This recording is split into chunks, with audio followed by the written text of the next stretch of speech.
let's just take a moment and stop trying to figure out everything.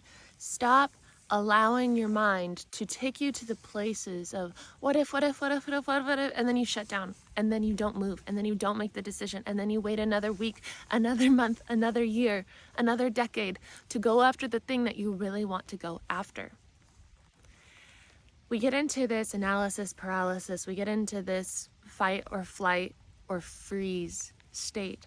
Often we can run away from the things that we truly want, or we can just completely freeze in the moment of looking at them and trying to make that decision. And as we freeze, in order to get ourselves out, the only release is sometimes a distraction. And so we lean into things that can distract us and give us a certain sense of familiar and dopamine. And so we can scroll, we can go socialize, we can drink, we can, get involved in politics and drama. And then of course we're feeling better. We've released because we're not actually going towards the thing that we want. The subconscious does not want you safe. It does not want you happy. It wants you safe. And so when you are perceiving and trying to make this decision to bring yourself, your physical body, into the unknown, the subconscious will then deem it unfamiliar and potentially unsafe, and it does not want that. So then it will make all these other scenarios. Something that I see so often with clients, with friends, with family, is they'll voice to me like, I really want to do this big life change, move abroad, start this business, go after this dream. And like, we'll talk and it's like, yes, it's gonna happen for sure. And then the next time we talk, it's like, no, actually, I just decided, I'm in a good place. I have good friends. It's familiar. I don't know why I would want to change it.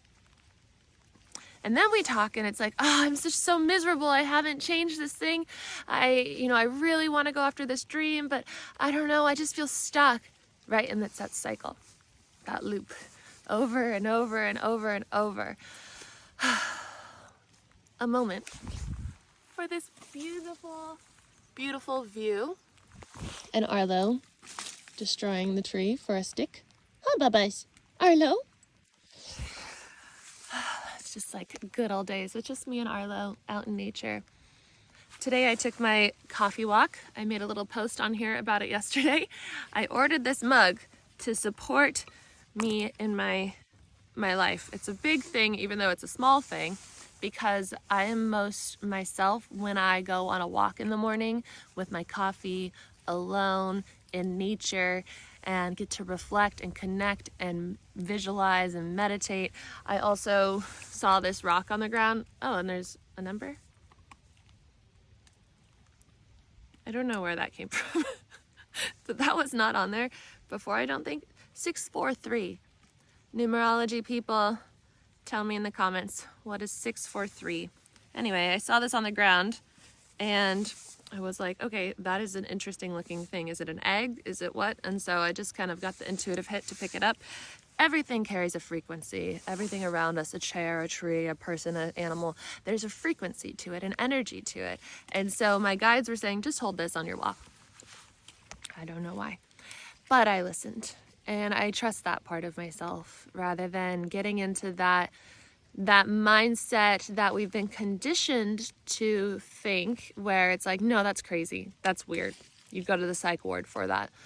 It's like we have such an innate wisdom within us that has been so dimmed and so like demonized. And the fact, like when you get a bird's eye view and you break free from it, when you look at it, you're like, that's ridiculous. Like, how did we ever let that become true to ourselves? Arlo, come here, babe. Come here. Arlo, come. Let's do that later, huh? Thank you. And so there's all this conditioning that keeps us held back, right? No, Arlo. No. He's like, how about no? And so there's the part of the subconscious, freaking out because of the unknown. And maybe you're not so used to that system of going into the unknown, and so it's like very foreign and very potentially unsafe. And so your subconscious like, let's think all these other thoughts, it's good here, it's good, you like it, you have to play it safe, money doesn't grow on trees, you don't want to go after your dreams. That's for gypsies, like, whatever the conditioning and the stories are. Arlo, Arlo, Arlo, come here. Come on, my babe. And so then we start going into those patterns, and we look at those patterns, and we have to look at them. That's the thing, is if you don't look at them, then they will control your life. And when we finally bring them into awareness, we write them down, we give them a voice, we say them out loud, not like our identity, but understanding the parts work and systems. It's part of internal family systems. So you can say, there's a part of me that believes that if I go after my dreams, I will have no money to eat. That if I go travel the world, I will be unsafe because I'm a solo female traveler. There's a part of me that lives in fear because of this belief. And this belief keeps making me turn the other way and lean into the familiar, but then I go down the path of the familiar and then I find myself feeling frustrated and unfulfilled. You have to see the cycle. You have to see the pattern. You have to look at it and be honest with it and acknowledge that it's been happening. And if you want to change, and if you want a different reality, you have to choose differently. You have to shake up the patterns that have been holding you back. And I know that it can seem a little difficult, but that is also a condition. It's not difficult. The more that you give your subconscious mind evidence that it is safe and that you are capable of going into the unknown and being better than ever, the easier and easier that system will become. You will become more capable to go into that unknown because your subconscious will no longer be making as many other excuses and beliefs and patterns and manifestations in the physical perceived reality,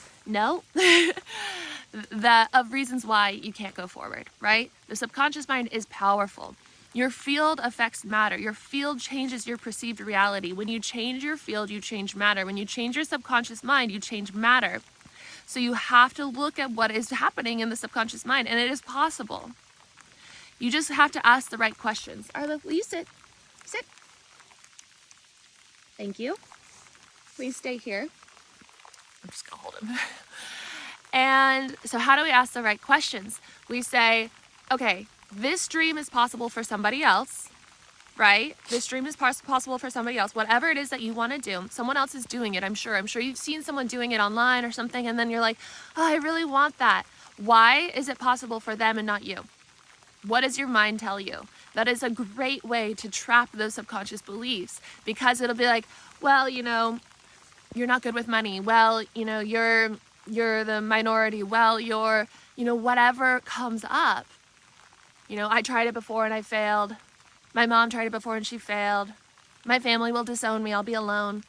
We're primal beings. Like, we have this primal instinct within us that if we are not accepted by our tribe, we will not survive. Back in the day, you would not survive if you were not accepted by your tribe anymore, because you would be alone out in the nature and there are predators and all these things.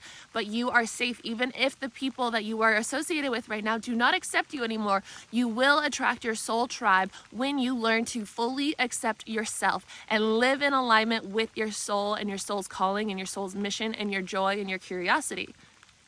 Start there and take a step towards it, but don't just leap with the fears. Acknowledge the fears that are within you. Acknowledge the patterns, because if you leap with the fear, then you will still attract those fears when you leap into that new chapter, into that new location, into that new season. And so you have to do that inner work as well as making the choice. That's what I have for you today. It is raining a lot. And Arlo and I are going to go walk back to the farm. I have been voicing my opinions, my beliefs, my heart, what is on my mind openly, to allow the truth to come through.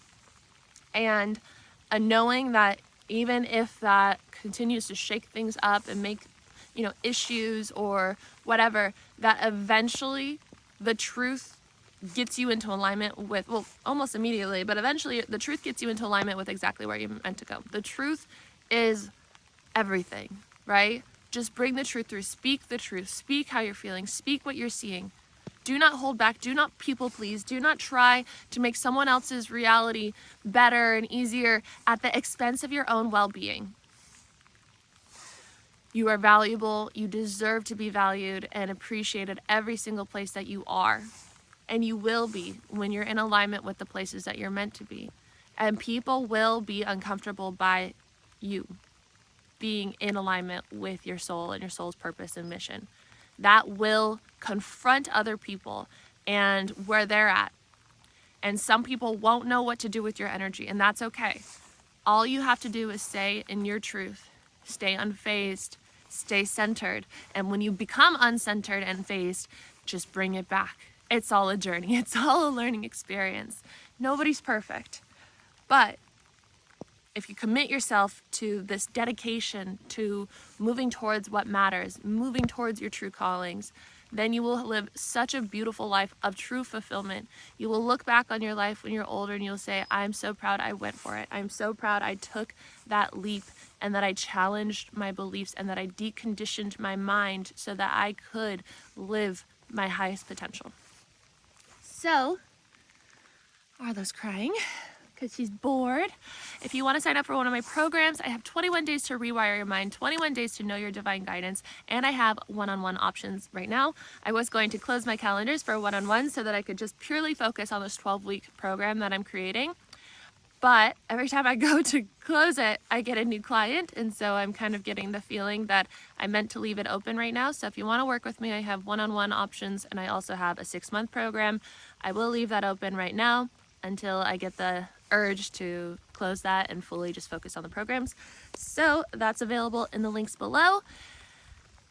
Thank you so much for your donations to the channel. I so appreciate them. They are so generous and so kind. It just inspires me so much that there are people out there that want to share abundance in this beautiful way. So thank you, thank you, thank you for your donations. It means the world. Arlo loves it because he gets nice treats from it. So I'll see you guys tomorrow. Bye.